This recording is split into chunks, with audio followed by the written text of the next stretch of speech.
My name is Volker Kruger. You're listening to Velden-Duffey Legal News here on Waterberg Stereo.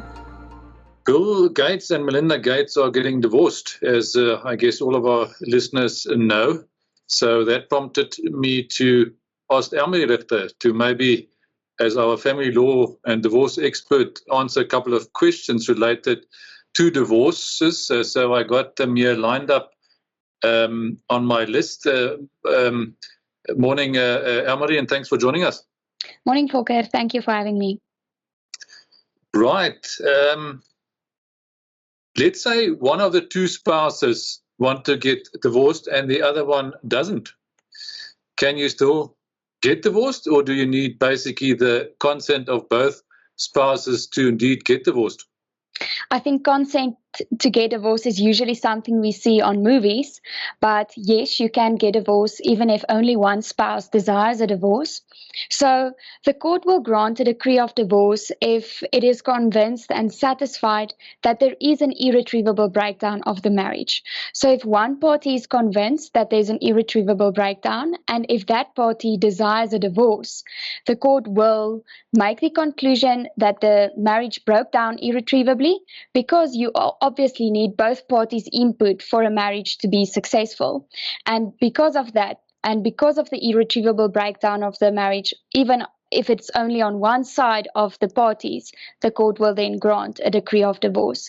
Also, if the other party is not willing to cooperate with the court proceedings, the party desiring a divorce should institute the divorce action with a summons and should press and force the party through the court proceedings.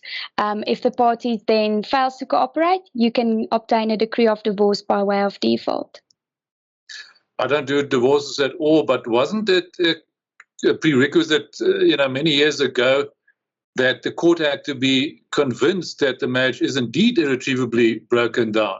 So if the court wasn't convinced, I think there were cases where the court basically said to the spouses, try again and try to reconcile. But I think these days that is certainly not the case. You basically just make the averment that the marriage is irretrievably broken down, and then the court accepts that. Am I right? Yes, that's true. The court often asks more questions to actually determine whether there is a breakdown, but it hasn't happened with me where the court actually refused to grant a decree based on only the irretrievable breakdown of the marriage. Okay. All right, the next one, bit of a controversial one, I guess. If my spouse cheated on me, can I sue him or her for a divorce on the grounds of adultery? So will the adultery have any effect on the divorce process? In other words, I guess also the fault principle, is that still relevant in our law? Does it make a difference if the one party was sort of to blame because there was adultery? Well, adultery will definitely be a reason for the breakdown of the marriage, but it will not necessarily have an effect on the divorce proceedings or the outcome of the matter. Neither the court nor our law is focused on fault, like you just mentioned. When dealing with the divorce matters, we look at irretrievable breakdown and the marital regimes. There's not really a time where we focus on whose fault the irretrievable breakdown of the marriage is. And this is exactly why it's no longer necessary to wash all that dirty laundry in court. There will be circumstances and exceptions to this rule, but your attorney will give you advice on that. But if we summarize, adultery will not really have an effect on the divorce, although it will be a reason for the breakdown of the marriage.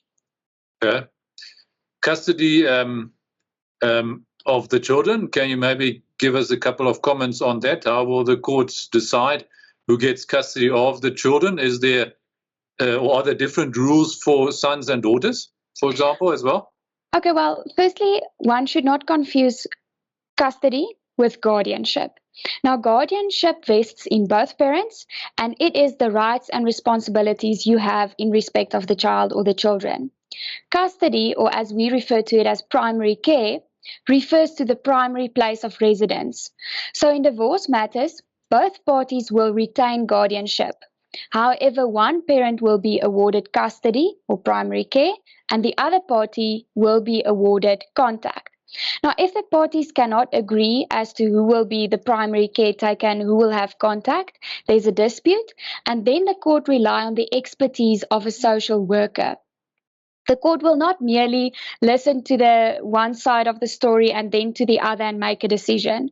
The court will involve a social worker, a qualified social worker, and the social worker will investigate the circumstances. They will evaluate both parents. They will play games or talk to the kids depending on the children's age, and then they will compile a report and make recommendations to court. These recommendations will be what the social worker determined to be in the best interest of the children. So this report will then be handed to court, and the court will consider the content of the report, and more often than not will make the recommendations that the social worker made in order of court. So whenever there is a dispute between the parties as to who gets primary care and who gets contact, a social worker will have to be involved, because the social worker acts as the advisor to court and is the person who have a proper opportunity to have insight into the parties, their matter, and then their circumstances as well. With regards to kids and siblings and moms and dads and all that type of things, I think it's worth mentioning that it's not necessarily that girls or daughters will always reside with a mother and boys will reside with a father. Like I said, it will be dependent on what is in the best interest of the children. Also, the court does not actually prefer to split up siblings. The court prefer that both siblings, or well, if there's more than two, reside with one parent, and that will usually be the parent who will be able and the best, who will be in a position to be the best person to take care of the day-to-day needs. So in a lot of circumstances, both parties are great parents, but unfortunately one person will have to be allocated primary care, because I've seen in social work reports as well, it's not always in the best interest of the children to even share residence between the parents. 1 week with a dad, 1 week with a mom. The social worker said that that's not always in the best interest of the kids.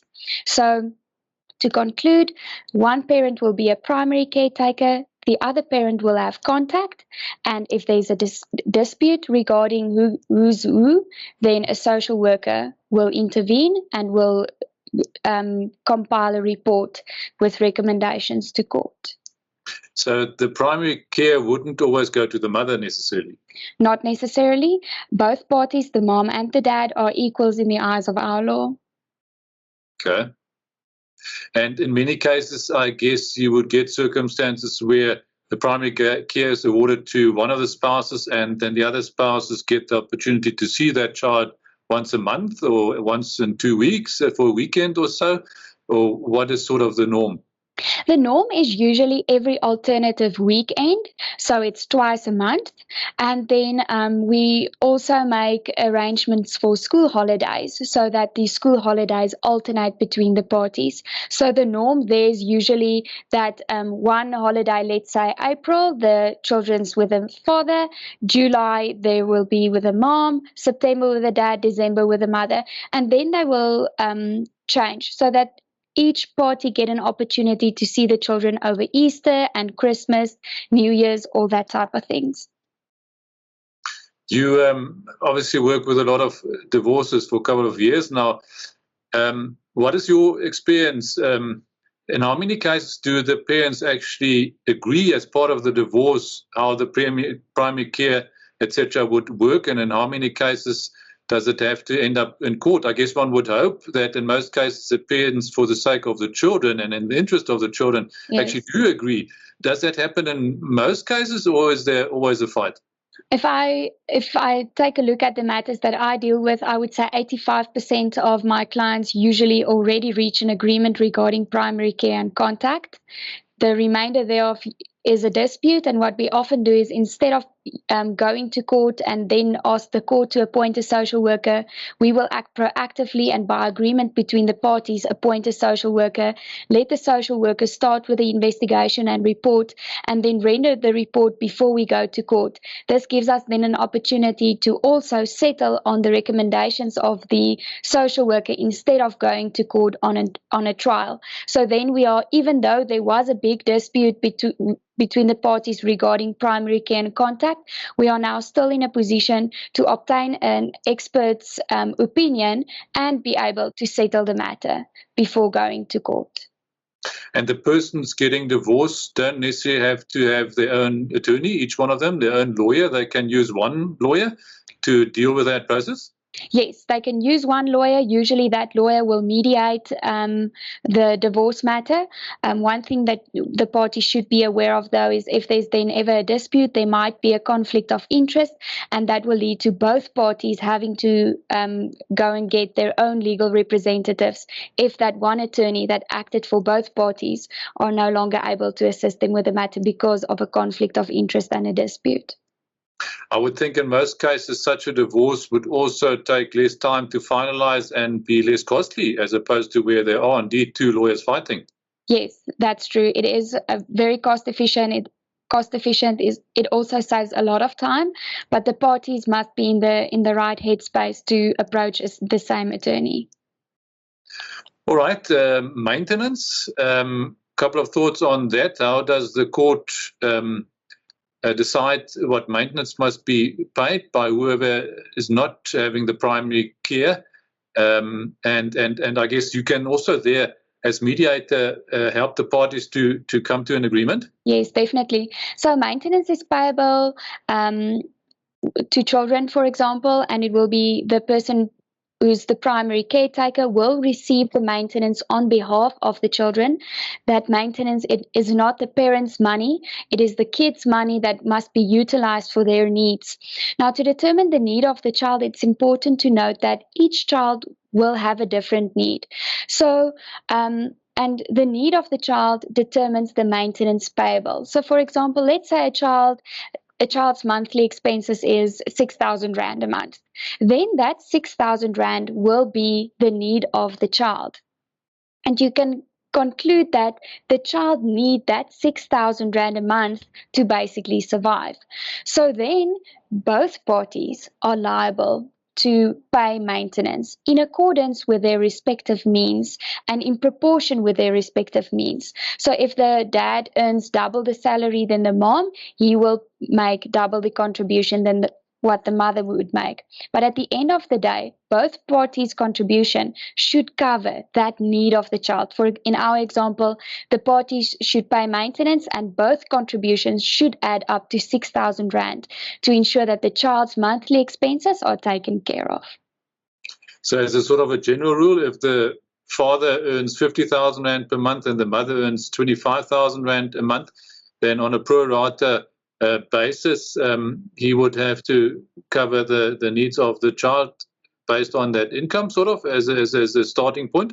Yes, that is correct. We have a very nice calculation that we use to determine the portion that each party should contribute in accordance with their respective means. So in that case, it would be 2/3, 1/3, sort of, yes, as a general rule.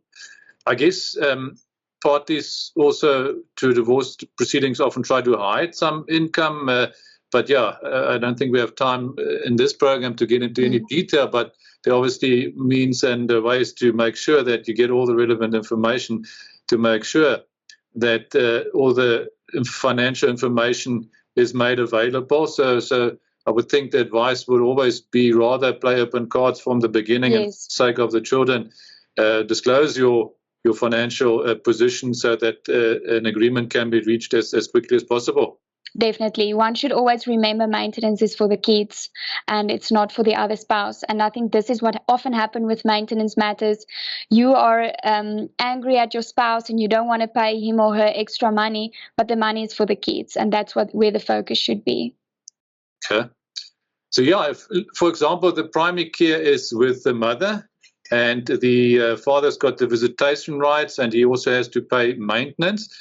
let's say he fails to pay the maintenance as agreed or as ordered by the court, can the mother then refuse him access to the children, refuse him the visitation rights?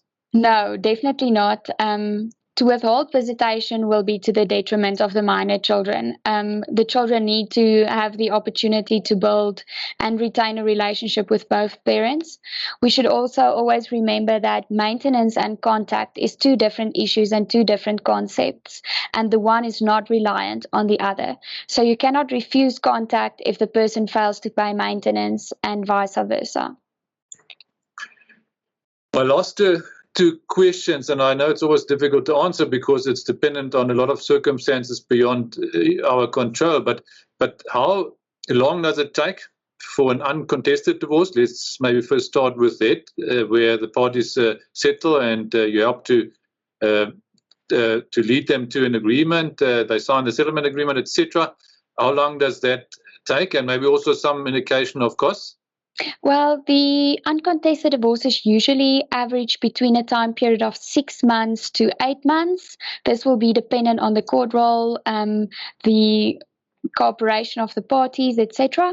And I think the average cost would be round about between 15,000 to 25,000 rand.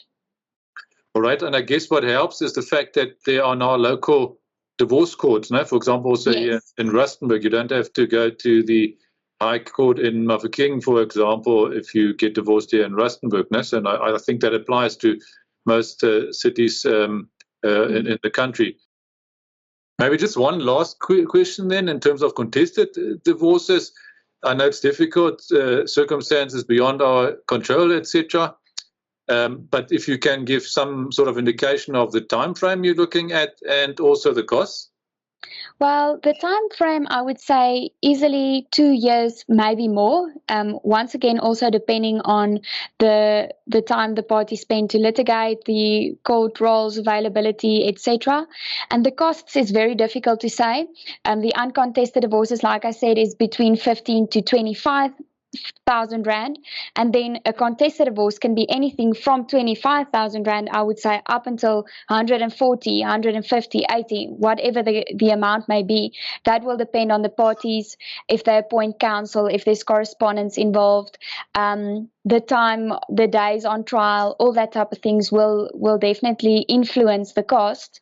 But we talk of it can easily be hundreds and thousands of rands.